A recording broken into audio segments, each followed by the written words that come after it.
Good evening, this is Brass Tacks, I'm Zakka Jacob. So after 135 days and traversing more than 3,500 kilometers, the Bharat Jodo Yatra finally came to a close today.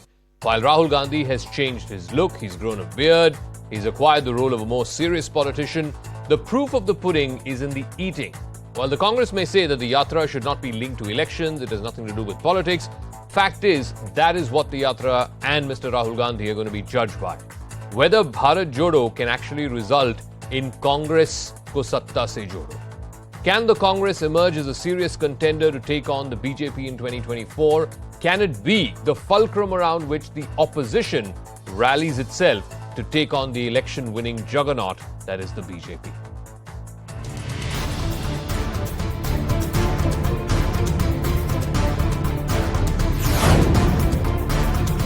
जो विचारधारा इस देश की नींव को तोड़ने की कोशिश कर रही है, उसके खिलाफ हम खड़े हों,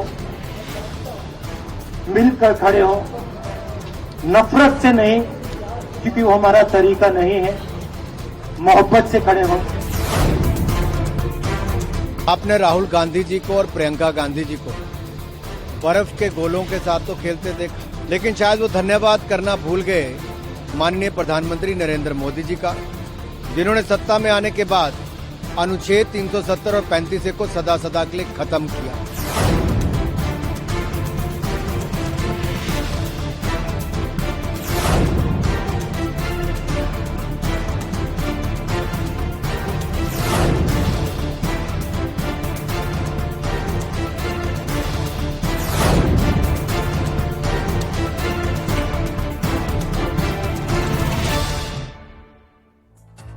So Rahul Gandhi's Bharat Jodo Yatra concluded after passing through 12 states and 2 union territories over 135 days. The foot march that started from Kanyakumari in September culminated in Rahul Gandhi unfurling the tricolour at Lal Chowk in Srinagar. According to the Congress, the objective of the Yatra was to unite the country, which the party claims has been divided by both economic inequalities as well as religious polarization fomented by the NDA government. But the goal of the Yatra itself was to rebrand Rahul Gandhi and galvanize the Congress cadre ahead of the 9 state elections that are slated for this year, and of course, the big one, the 2024 Lok Sabha election. So first, let's break down this 3,500 kilometer long journey of the Bharat Jodo Yatra. It started over 135 days ago. It started from Kanyakumari, traversed all the way through large parts of Kerala. It was there in Kerala for a good 10 days plus. Then it went up to Karnataka, where, remember, it's a poll-bound state, so therefore Mr. Gandhi spent a considerable amount of time traversing through the length and breadth of Karnataka, then moving into Maharashtra, where it spent about a week or so. It was also there in poll-bound Madhya Pradesh very briefly. Remember, Madhya Pradesh goes to polls later this year. It did slip into Gujarat just for a day of campaigning, bang in the middle of the Gujarat election. That, of course, did not necessarily translate well for the Congress party.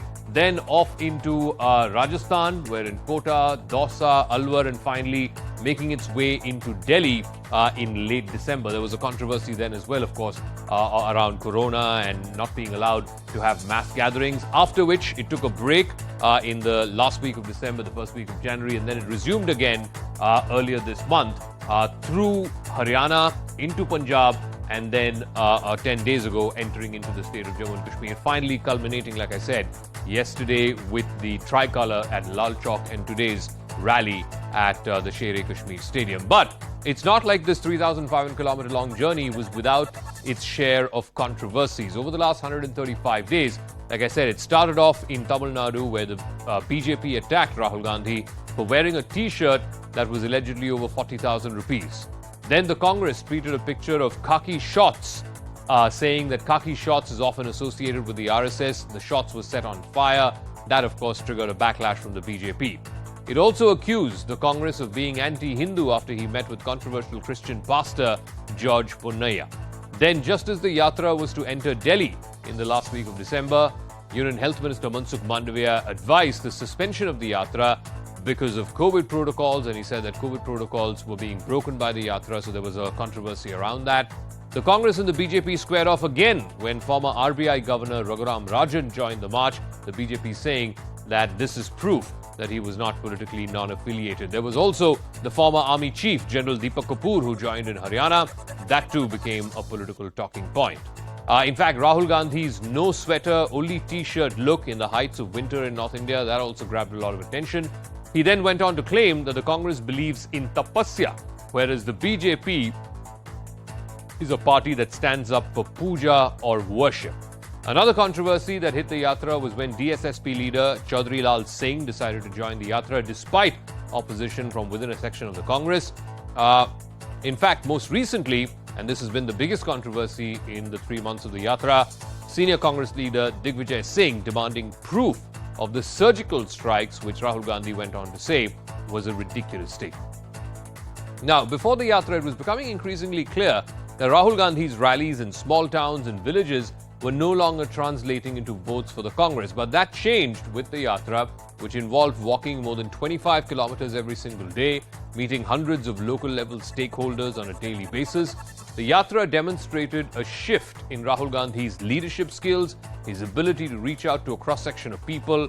He also managed to shed the image of an immature politician, a privileged dynast who's disconnected from ground realities. The Yatra also managed to bring Rahul Gandhi and the Congress to the center of public discourse. He declared that he has killed the old Rahul Gandhi, and the old Rahul Gandhi is in the minds of his political opponents and journalists.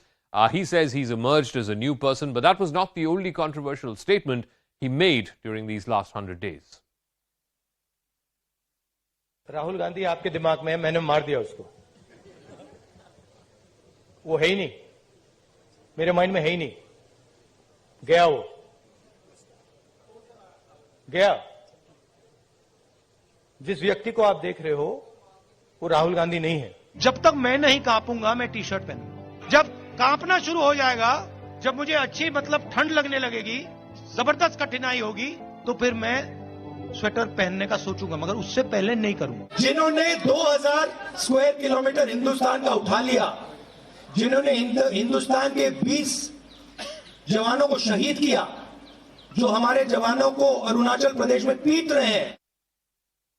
But at the same time, Rahul Gandhi has still not clearly stated how he intends to take on the BJP electorally. Yes, he has talked about, love versus hate. He has stayed away from specific issues. He still hasn't fully stepped on to take on the challenge of reorienting the Congress to take on the ever-expanding BJP. The Congress has also not reached out to BJP voters. It has kept to its side of the political fence, so the party has not had any impact outside its own vote bank. In the past, whenever Rahul Gandhi has tried to pitch an anti-Modi message, that has always backfired for the Congress. So, as the Bharat Jodo Yatra ends, there is still enough that has been done to take on the BJP and Prime Minister Modi's political arsenal. Now, one clear test of the Congress's mixed bag performance is in the elections that have coincided with these last 5 months of the Yatra. Rahul Gandhi stayed away from campaigning for any of these elections except for a day or so in Gujarat. And let's talk about the Gujarat Assembly election results. The Congress had its worst ever performance, losing its deposit in 41 seats, being brought down to just 19 seats with a vote share of under 40%. Some of the redeeming factor was in Himachal Pradesh, where the party managed to wrest power from the BJP by winning 40 out of the 68 seats. There was, of course, the municipal corporation polls in Delhi, a state where the Congress ruled for 15 years uninterrupted. It was routed to just 9 wards. In the Munugode by-polls in Telangana, the Congress was reduced to 3rd place, again in a state where it used to be a 2-horse race between the TRS and the Congress. Now the Congress has been relegated to 3rd place. But then it had success in by-polls in Sardar Shahar in Rajasthan, where it is currently in power, and so indeed in Chhattisgarh, in Bhanu Pratappur. Both of these states, Rajasthan and Chhattisgarh, it is the incumbent party in power. But it did lose the Adampur by-poll to the BJP. It was a high-profile clash. Kuldeep Bishnoi, who used to be in the Congress for a number of years, he switched sides. He joined the BJP and he won on a BJP ticket in Adampur. Now that the Bharat Jodo Yatra has concluded, the Congress is positioning itself even more to be at the forefront of the opposition to take on the BJP in 2024. But here's the reality check. Some of these anti-BJP parties, whether it's the DMK, the PDP, the National Conference, and the Uddhav Thackeray faction of the Shiv Sena, did join the Yatra in different legs of this Yatra. but most opposition parties are not rallying behind the Congress. 21 like-minded parties were called for the concluding function. Only a handful turned up. Even some parties which are allies of the Congress, the JDU, the RJD, with whom it runs a government in Bihar, even they decided to stay away. So let's break down which are the parties who turned up and which are the parties who decided to give this invitation a skip. The parties that did turn up, there was the DMK, a representative was there in today's function. The NCP did join this yatra at one leg when it was traversing through Maharashtra. There was the PDP. You saw Mehbooba Mufti joining the yatra a few days ago in Pulwama. In Banihal, the National Conference leader, Omar Abdullah, he had joined as well. And then, of course, there were the smaller CPI and CPM parties which joined through the course of this yatra. The parties that notably skipped, Mamata Banerjee and the TMC, the ruling party in Bengal, she skipped the yatra. In Uttar Pradesh, even as the yatra traversed through Uttar Pradesh, the Samajwadi Party, which used to be an ally of the Congress Party in the 2017 polls, they skipped as well. We didn't see pictures of Akhilesh and Rahul Gandhi. The TDP, which is fighting the Congress in Andhra Pradesh, the TDP too has skipped large parts of the Bharat Jodo Yatra. The interesting thing was the JDU and the RJD, both allies of the Congress, while they're ruling in Bihar, both of those parties stayed away from the concluding program today. The BSP too, remember the BSP and the SP had this grand alliance in the UP elections last time around, in the Lok Sabha elections. The BSP too stayed away. And in this concluding function, we did not see any member from the JMM or from the VCK or any of the other smaller parties that are already allied with the Congress. Two parties, notably in the opposition, that were not even invited, the Aam Aadmi Party and the BRS. Meanwhile, the Bharat Jodo Yatra may have established Rahul Gandhi as a serious contender, but the Congress, like I said, is far from being the fulcrum of the opposition. The party has been losing state after state since 2014. Can the Yatra change its fortunes? There's also been an exodus of senior leaders, some of whom were considered close to Rahul Gandhi's inner circle. They too have largely made a beeline for the BJP. There's also the problem of growing infighting in state units. Remember states like Rajasthan, Karnataka, which are going to polls this year. There is deep infighting between senior leaders of the party. And the party still has no narrative other than targeting Prime Minister Modi while countering the BJP's poll machinery. And there is still no clarity on what the Congress actually stands for. So how can it take on an opponent which has only been getting bigger and stronger in the last 9 years?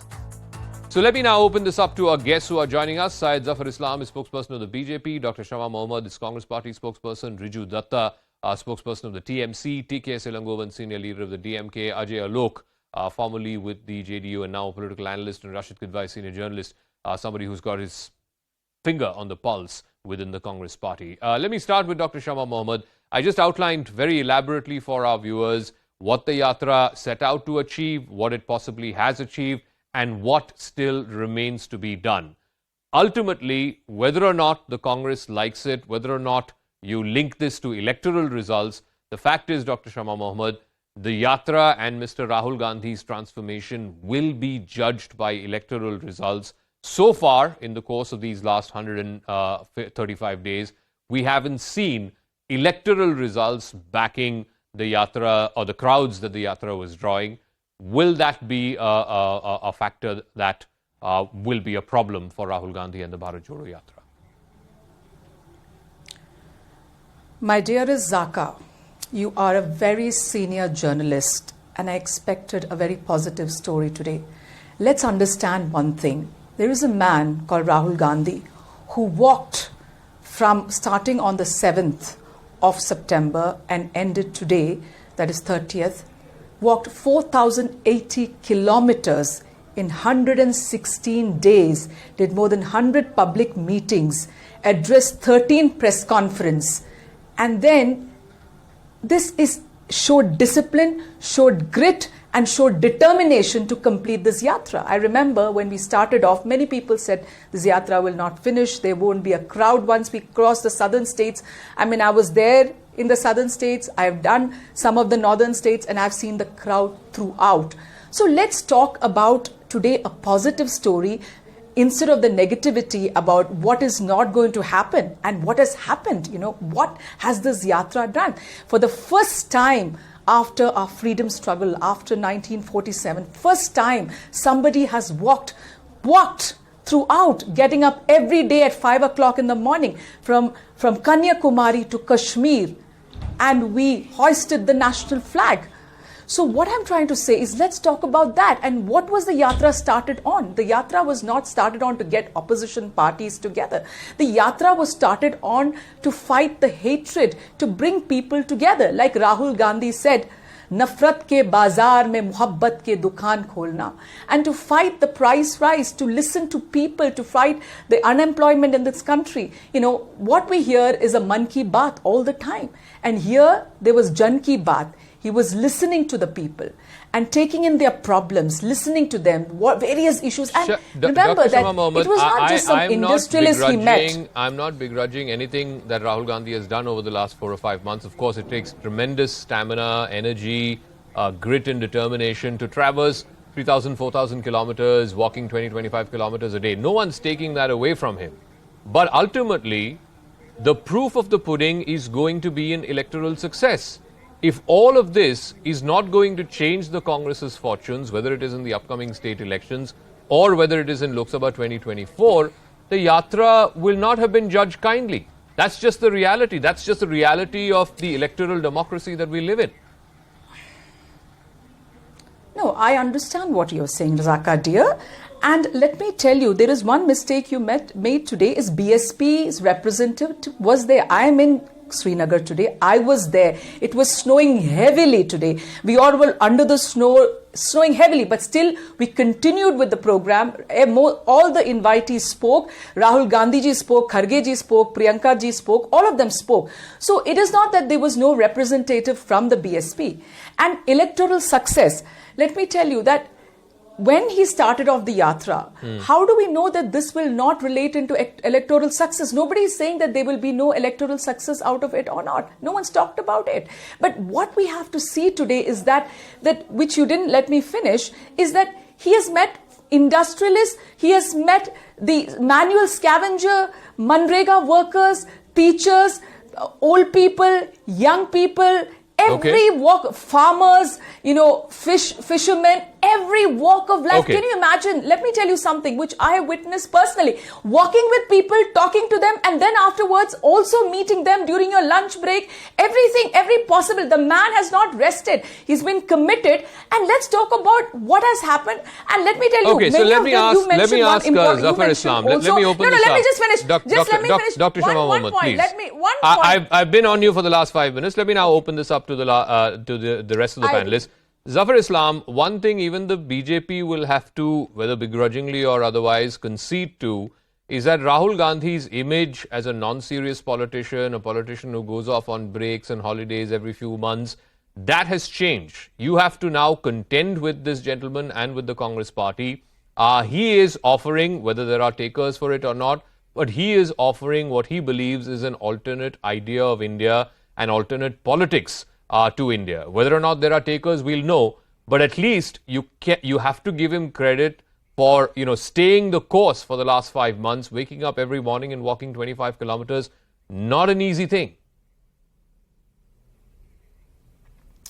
See, Zakka, if yatra is directionless, then you will not yield any electoral dividend, or for that matter, even the organization, Congress as an organization, will not be benefited. Had he initiated this yatra for one single purpose, to somehow Congress Jodo Yatra, perhaps he could have done much better than what he has achieved so far. Because there are many people, big leaders within the Congress party, who has always ridiculed him, have never listened to him, never appreciated his efforts, and always felt that he is immature, and finally deserted him. So it would have been better for him to first work within the Congress framework and within the Congress party, and bring them together and work on a structure where many big leaders would have come together and given him support. But today, he just see, there are only few names which have been tagging along with him all along. Otherwise, all the senior leaders were actually talking about that this yatra is directionless and will yield no electoral dividend. And it is very evident from the fact that in Gujarat, the Congress has been completely battered. Away from that, whatever Dr. Shama Muhammad is speaking like a professor and giving so much praising Rahul Gandhi, it's okay because she has to do it. But general perception about Rahul Gandhi and this yatra is that this yatra will yield no electoral benefit to the Congress party because there are many messages since inception they are giving that this yatra is not political. This yatra is not to bring opposition parties together. This yatra is only for bringing people together. But this kind of and then next morning some other leaders will give some other messages to the people. So while Rahul Gandhi was totally confused, Congress party was confused, and they have confused the entire nation also. No, so I want to ask some of these smaller parties, the regional parties. I have Riju Dutta of the TMC. Riju Dutta, the problem is that the opposition on its own, no party in the opposition on its own can take on the BJP, including the Congress. On the one hand, parties like yours say, the Congress has to take the lead. They are the principal opposition party. They are the party that is, relevant in a number of states. The TMC is, obviously it's in power in Bengal. It may be relevant in one or two other states. But ultimately, it's the Congress that is present in a far higher number of states. Yet at the same time, if you look at Samajwadi Party, which had 2.5% vote share in the last election, Lok Sabha election, 5 seats. You had the BSP, which won 10 seats, 3.5% vote share. And your party, of course, which won 22 seats and had a 4% vote share. None of these regional parties wanted to be associated with the Bharat Jodo, did not even join Bharat Jodo for a day. So you can't on the one hand say, there should be opposition unity, and then here you have an opportunity like the Bharat Jodo Yatra, and none of the principal opposition players, certainly the regional players, join the Bharat Jodo. Zakka, thank you. Please give me the courtesy of time because there are two facets to this story. Number one, let me speak about the Congress. See, we have got nothing against the person Rahul Gandhi. He is doing what he thinks is the best for him and his party. But in Bengal, their representative, the Bengal president Adhir Chaudhary, is just constantly irritating and abusing the Trinamool Congress in West Bengal, where they have 0 seats and we have 213 Vidhan Sabha seats. And then they expect us to join the Bharat Jodo. If you give respect, you will get respect. There is no party which has the paternal right on the opposition space. Let me make it very clear. We are the third largest party in the parliament. But saying that, I will also say this, that we want a united India and the opposition is united on people's issues versus this fascist regime. In 2024, it will be clearly an election of people's issues versus BJP's propaganda. The opposition are united and they are fighting to save the democracy, the judiciary. No, but how are you united? I mean, if Trinamool Congress is going to focus on Bengal and DMK is going to focus on Tamil Nadu and BRS is going to focus on Telangana, ultimately the vote, like you said, is going to be either for BJP or against BJP. And the against BJP vote is going to be split between all your parties, thereby helping the BJP. Zakka, I will ask you this question. You are one of the top journalists of the country. The magic figure is 272. Yeah. What stands now right now, the opposition totally has a bigger chunk than BJP and the NDA and their alliance or whatever. Now, my question is, if these players, the opposition, all the players, whether it is Trinamool Congress or DMK or all of them, if we fight our own battle and if we won, it has been in the past in this country's history where there has been alliance after the elections. A party, Congress itself, once had 400 seats, but the next election they lost. So a lot of things can happen. It is not written in stone that in 2024 the only two times a post-election alliance has led to a government. In fact, it was once when Deve Gowda formed his government. If you go back to 89, there was a pre-election alliance. It was not a post-election alliance. But be that as it may, I want to ask T.K. Elangovan, the DMK did join, Mr. Stalin did join the Bharat Jodo. But even within the UPA itself, and mind you, the UPA is a pale self of what it used to be 10 years ago. Even within the UPA itself, Mr. Elangovan, many parties have stayed away. we didn't see Mr. Sharad Pawar join the Bharat Jodo. We didn't see Uddhav Thackeray join the Bharat Jodo. We didn't see JMM, Mr. Soren join Bharat Jodo. And of course, the two big parties in Bihar, with whom the Congress is in alliance and running a government there, they've also not joined Bharat Jodo. So, is there some kind of, misunderstanding, or is there some kind of a gap that still needs to be bridged first within UPA and then perhaps to other regional parties? I just gave the example of, TMC, SP and BSP also staying away.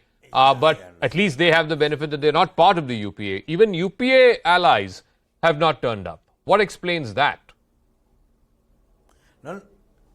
See, here, as far as DMK is concerned, we started, our leader, the Chief Minister, started the Yatra from here, flagged off the Yatra from here, and now today our party MP, Mr. Shiva, had gone there.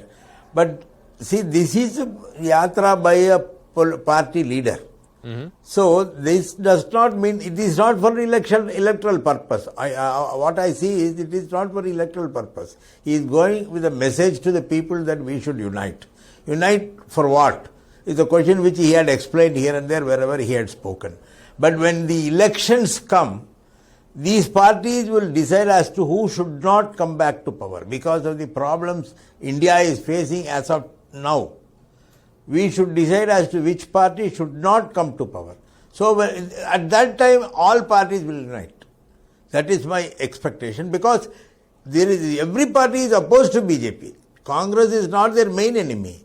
Since Sharad Pawar is a partner to the Congress, he could not go, maybe because of his age, or he cannot walk a long way, or he must have thought that it is a Congress show.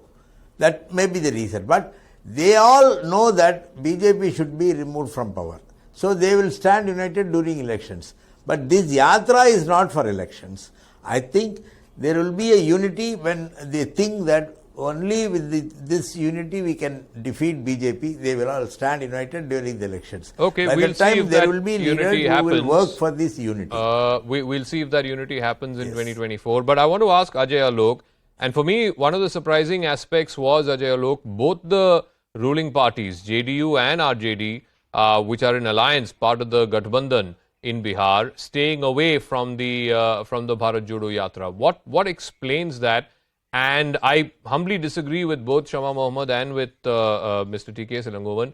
Ultimately, in politics, electoral success or defeat decides the future of an idea. So Bharat Jodo as an idea, its legacy, its judgment will be based on how much the Congress wins. And I just want to give the example of Gujarat, because Gujarat and Himachal were the two states that went to polls in the course of the last 5 months when Bharat Jodo was on. Congress was reduced just to 19 seats with a vote share of 38.9%. It is the worst performance ever of the Congress party in the last 30 years in the state of Gujarat. Mr. Jacob, you are pretty right about your assumptions. See, the whole Yatra was not about defeating BJP or some Bharat Jodo or something of national integration movement or something like that. The whole idea was to strengthen the Congress organization and to instill a confidence within the Congress that yes, Congress is still a force to reckon with, and to show the regional partners who are against the BJP but at the same time wants to marginalize Congress in their own respective states. Like what is happening in Bihar. If you remember 2009, Lalu Yadav simply offered Congress 4 seats. Here is 40 seats. So the alliance broke out in 2009. See what happens in TMC, Bengal.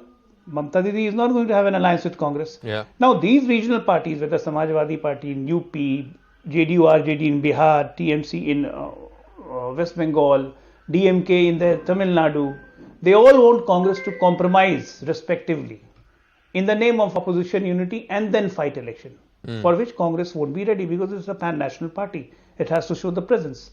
And secondly, this Yatra was also about targeting a particular section of vote bank which has been gathering away in states like UP, Bihar, Kerala, Telangana. So they have been focusing on that vote strength also. So this was basically done to just energize the Congress party to say that Rahul re-avatar has come again, and whatever political rhetorics they can score. But ultimately, the election is not going to be fought on a common platform. Every state partner will contest who are against BJP according to their strength and their merit. And definitely alliances will happen. Like if the alliance in Bihar is going to happen, I'm pretty sure with the 7 parties here ruling the state and total of 40 seats, Congress is not going to get more than 2 or 3. Will Congress be ready for that? So it's a difficult proposition in the times to come. Yes, they all have a common agenda. There's no doubt about it. They want BJP out of the center. But this can only happen after poll. After poll, if they manage to contain BJP below 272, which is a very distant possibility in the near future, then my thing can change. But that's something to dream of as of today. Okay. I think, will just give the Congress organization strength. Yeah, 1 second. Rashid has also been waiting patiently. So Rashid Kidwai, you track the Congress and developments within the Congress. The question that many are asking is, I think it's a very, very simple proposition.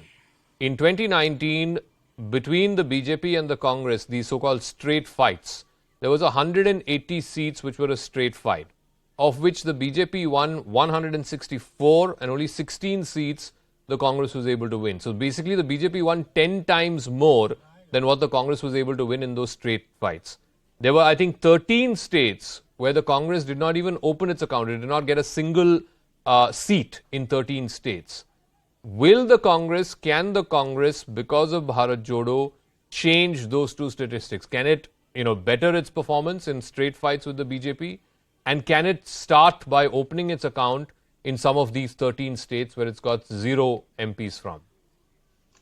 I think, Zakka, it's a very valid question, but theoretically, yes, but practically, it's a very, very tough call because, when Rahul Gandhi joined politics, there were 4 states where Congress did not have a strength of its own. That was UP, Bihar, Bengal, and Tamil Nadu. Of course, Tamil Nadu, they had an alliance. But subsequently, this kind of thing Congress being 0 has widened and spread to 10 states. If you look at Gujarat, you look at Delhi, you look at Punjab, you look at Telangana, of course, Andhra Pradesh. So all these places where Congress is, does not have a strength to stand on its own feet. And this is something which is very disturbing. So I think Rahul Gandhi is, who's working very hard, who's worked very hard, he has a tendency to arrive early or late. I mean, in sense of, marshalling resources and coming up. I think this is one solid step he has taken. He has got that kind of support that he was looking for. Now the next thing is whether he can identify 200 odd Lok Sabha seats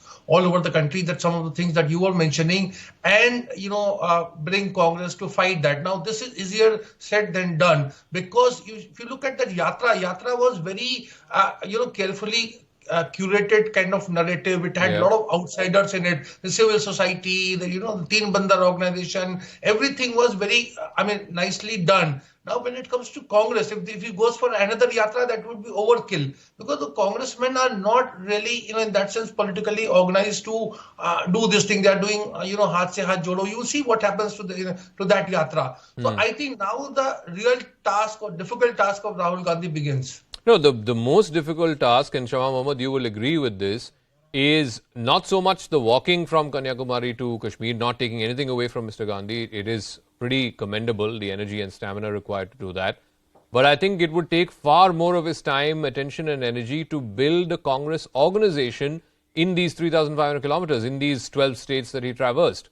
That is the reality. And today, is there any evidence to show that the Yatra has led to a more robust Congress organization in any of these states?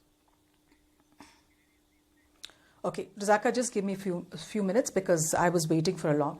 One thing again I want to tell you, Zakka, please be a bit positive today because one important thing, just like you mentioned, in the 5 months he has been walking, there has been these 2 important elections. One was Gujarat and the other one was Himachal. I can understand if we lost both. We lost Gujarat, but we won Himachal. So there is definitely the effect of the Yatra over there. Number 2, a very important point which I've been hearing, that nobody came from the NCP. Representing Sharad Pawar ji, Supriya Sule was there. Representing Uddhav Thackeray ji, Aditya Thackeray was there. And the other third point I want to tell you is about all these leaders from TMC, from RJD, from JDU, and various others who couldn't come. We've got letters from them. We've got phone calls giving a good message. Now, like you mentioned, TMC, we oppose in the state, but at the central level, we are united, just like Biju Janata Dal. And who is the biggest opposition of Biju Janata Dal in Orissa is BJP. But when it comes to passing all bills in the Rajya Sabha, Biju Janata Dal is with the Bharatiya Janata Party. So it happens in the BJP, but it cannot happen in the Congress. And the fourth most important point, which I can tell you today is, when I was there, well, let me just finish. I waited a very long time. Let me just finish. Yes, ma'am. You're asking if the Congress organization, of course, a Congress organization is hugely strengthened. I could see it when I was going from state to state. And today, what very important thing I want to talk about, Rahul Gandhi ji said in that talk, which I want everybody to know. He said, I got a phone call when I was in school, which told about my grandmother's death. I got a phone call when I was in the US, and his father's good friend called him up and said, there is some bad news. And he knew his father has been assassinated or killed. And he says, I do not want any Jawan's parents getting this phone call again. And that was a very, very meaningful thought. It touched my heart. That is, none of us want this. Okay. We want to stop all sorts of killings which happen with the others. So there is definitely a huge message from this yatra. All right. And Congress organization I got to wrap up. I'm is completely out of strengthened. time. I'll give Zafar Islam the final word. Zafar Islam, I keep coming back to this. At least you have to give credit to Rahul Gandhi that he is the one opposition leader who is consistently taking on the BJP. He's not had any truck with the BJP in his active political life. And B, most importantly, he is offering an alternative. Whether or not there are takers for it, that's a different issue altogether. But he is offering an alternative to the politics of the BJP over the last 8 years. Zakka, when you say that he is offering an alternative, and there are no takers. If there are no takers, how does it benefit anyone? It doesn't benefit anyone, neither Congress nor the people of this great country, because they all know that these kind of yatras, directionless yatra, is not going to yield any political benefit to Congress party or to the people of this great country. These are just a sort of initiative which has been undertaken based on certain advisors have given them advice that if you walk for 4,000 kilometers, perhaps what other people have been benefited, you will also be benefited, because you have an image which has been of a Pappu which has been created by none other than their own leaders who have deserted them. And today, Shama Muhammad repeatedly requesting you, please be positive. By requesting, you cannot be positive. There has to be some political sense which makes you understand that yes, there is something positivity here. Okay, I got to wrap up. I'm completely out of time. Thank you very much to all our guests. I'm sorry we had to truncate the debate because this has been going on for a long time. Like I said, 135 days, traversing 3,500 kilometers, a dozen states. I believe there is going to be a second leg of Bharat Jodo from east to west. That's going to be sometime this year. But like I said, I'm convinced about this fact that ultimately the Congress party and Bharat Jodo are going to be judged, whether they like it or not, on what happens in Karnataka, what happens in Rajasthan, Chhattisgarh, Madhya Pradesh, and ultimately what is going to happen in Lok Sabha 2024. I'm going to take a quick break. When we come back on the other side, our Khalistanis getting a free run in Australia. 4 attacks have happened in 3 weeks, and there seems to be no respite. We'll have details of that and more right on the other side of this quick break.